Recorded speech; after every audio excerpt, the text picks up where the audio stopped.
ushupavu, ujasiri, imani kwa kile anachokifanya bila kuachilia mbali ukarimu kwa watu wanaowazunguka, huku haki ikiwa ndio wimbo wake mkuu anaposimama kuongea na watu. Ama kweli samaki mkunje angali mbichi.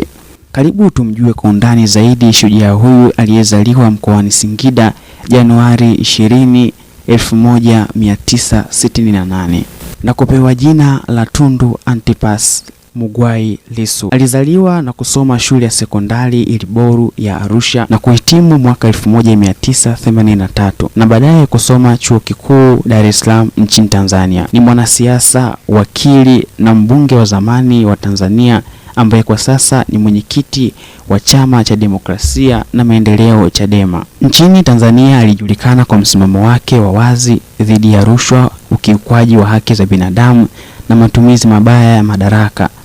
Lissu aliwahi kuwa mbunge wa Singida Mashariki kupitia chama cha upinzani cha Chadema na pia alikuwa mwanasheria mkuu wa chama hicho. Ametambulika kwa ukosoaji wake mkali dhidi ya serikali, hali iliyomfanya kuwa mmoja wa wanasiasa mashuhuri na wenye ushawishi mkubwa katika siasa za upinzani nchini. Mnamo tarehe 7 Septemba 2017 majira ya saa 7 mchana alipigwa risasi 38, lakini 16 tu katika hizo ndizo zilizompata katika sehemu za mkononi, miguuni na tumboni. Tukio hilo lilitokea nyumbani kwake Dodoma Area D, na baada ya kupata matibabu ya awali, Lissu alisafirishwa hadi jijini Nairobi kwa matibabu zaidi. Baada ya hapo alisafirishwa hadi Ubelgiji alipoendelea kufanyiwa upasuaji hadi kufikia operation 22. Lissu alikaa Ubelgiji kwa matibabu, lakini pia kwa wasiwasi kuhusu usalama wake nchini Tanzania. Hadi mwaka 2020 alirudi kwenye mwishoni mwa Julai ili agombee urais. Na Januari